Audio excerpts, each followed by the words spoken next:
Here we have the National Museum of Bermuda and Dolphin Quest. We do like old forts and history buffs, so we're gonna go in and take a look. Hi, thanks for joining my family vacation guide on our trip to Bermuda. Please subscribe, like, and notify, and tell us how we're doing. Bye. We're going into the National Museum of Bermuda after some shopping before we get back on the cruise. You want to join us?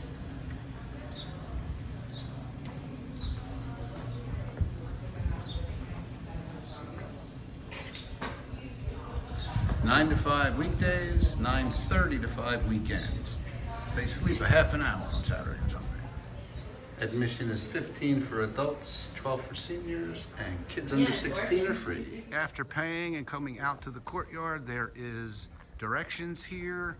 The Commissioner's House, Mural, and exhibits are above. Shipwreck Island, boat loft, playground, and playhouse are to the right. I think we'll start up top. We're gonna go up there and check out the Commissioner's House. So we're walking up a ramp to the Commissioner's House, and Off the cruise ship, even people with scooters will be able to come up here and do this. Right up the ramp. Prisoners in Paradise. Commissioner's House, Mural, and exhibits. And We're in another cave. This is definitely not the Crystal Cave or the Fantasy Cave, but it's close to the ship, and it gives you an idea of the landscape of Bermuda. It has a lot of caves because it's really heavy in magnesium and limestone.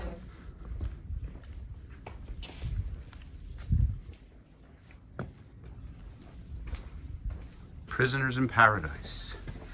Check it out. Well, that is a narrow hallway.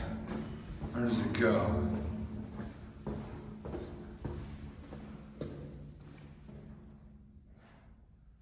You get lost back here. There's a lot of caves.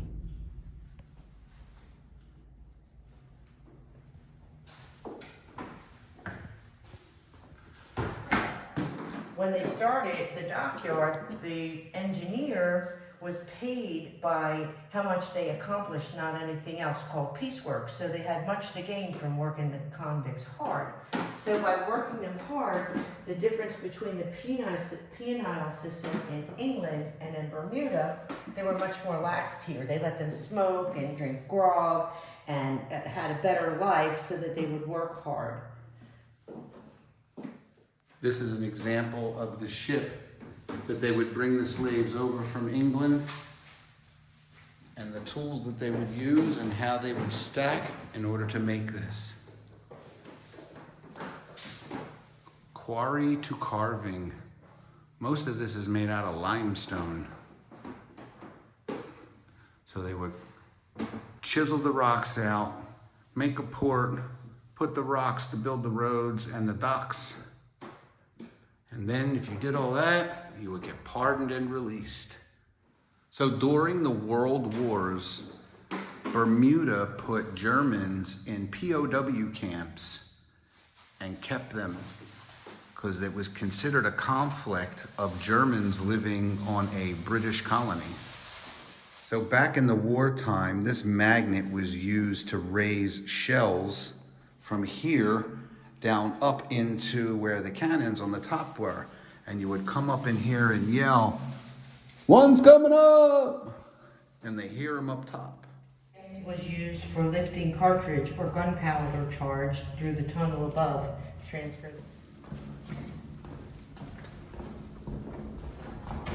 And they didn't have any big guys back then, so they wouldn't fit in these tunnels.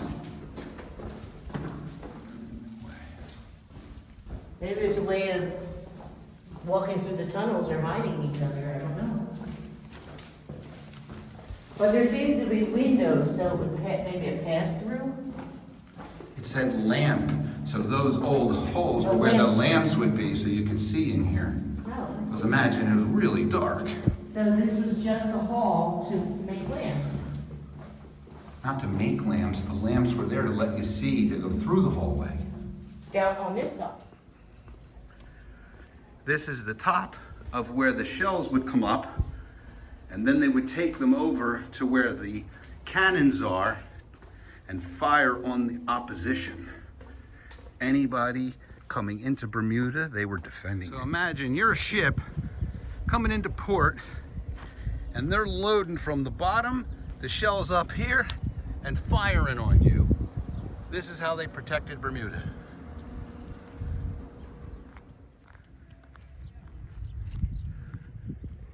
We're up here on the ocean side.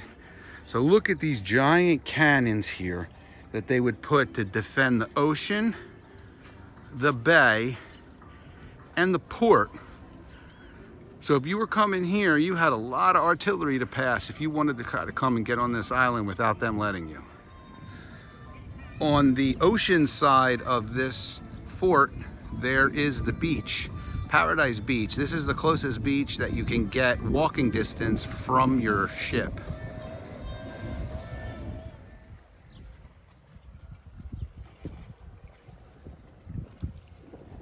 Very beautiful.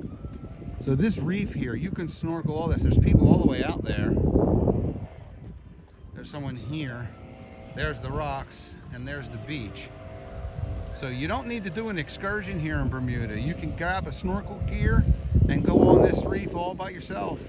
No fee, $15 for the beach, but no fee to snorkel. See, this is how close we are to the cruise ships and to the port. This is a must-do on your list, $15 charge. Bermuda has over 550 caves, and you're walking on the grass here. It's very lumpy, and the history has taught us that that's how a lot of these caves are found. People just walking on their lawns and grass and fall through, or like the Crystal Cave, someone hits a ball down there to realize there's a void underneath the top. It's pretty cool, but definitely watch where you walk. The cannons here protecting the ocean would fire, and with the force, it would rock back and stop here, reload, and go back out and light the wick and fire again. Look at the turning system on the bottom. So they could pivot this whole thing in order to fire on ships in whichever way they wanted to around in a circle. Here are the shells to this mid-range cannon. So the other cannon would get the boats closer. This one, boom, bam, get them way out there. This area is called Devil's Cove because of all the shipwrecks that happen here. With all the coral reefs, they didn't have a chance, let alone the cannons. Check this out. It's a whole bunch of little cacti up this hill. It will definitely keep you off of it because those thorns are at least 2 inches long. Super cool. So this is the biggest cannon they have in front of the buildings, protecting everybody. There's a ship.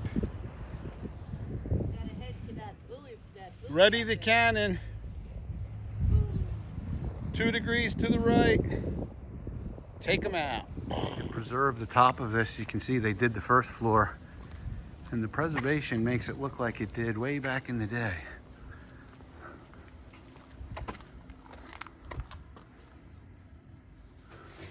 They do Defense Heritage. Let's check it out. And as you saw the sign, it is handicap accessible. Very cool in here too. Merchant Navy. It gives you a bunch of history, aviation, their role of honor through the years, the wars. Old style machine gun. The big guns, that's what we showed you outside. This is what defended the port. The rifled muzzleloader.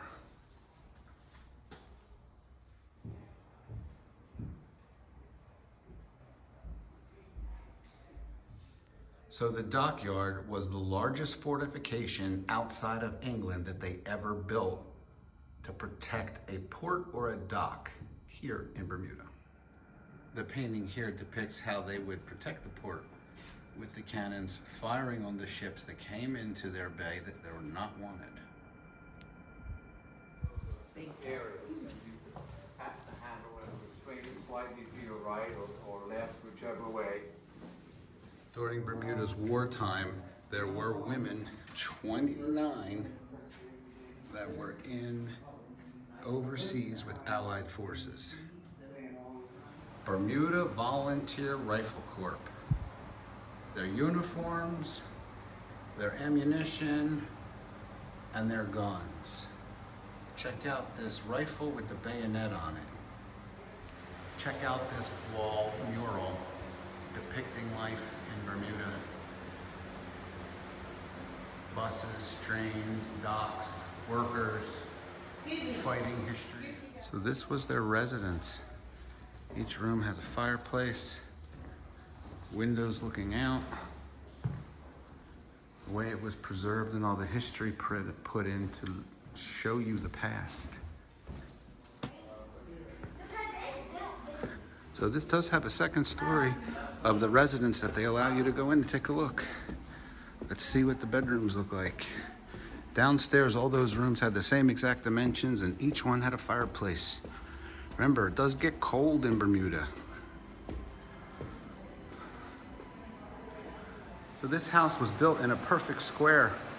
Upstairs, the fireplace is connected downstairs so the chimneys all go out. So they made good use of the way they put the stacks in. So the rooms underneath are right on top of the rooms above, but every room has a fireplace. Longtail, a Bermuda resident.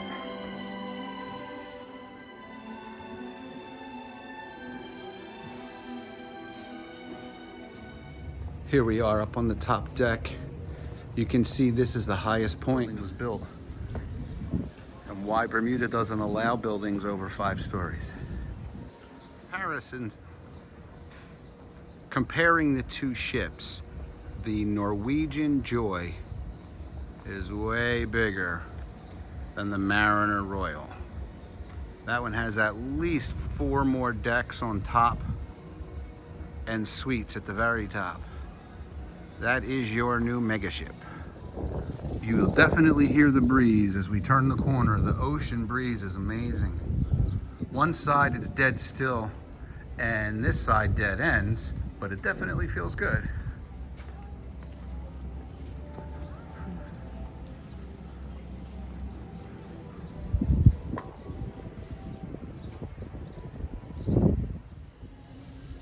Check out the fireplaces here at the beginning, which would have been the entrance to this fort. So in order for the guys to be out here during the cold, they put a fire on here and the doors to keep themselves warm. There's a bridge and a moat.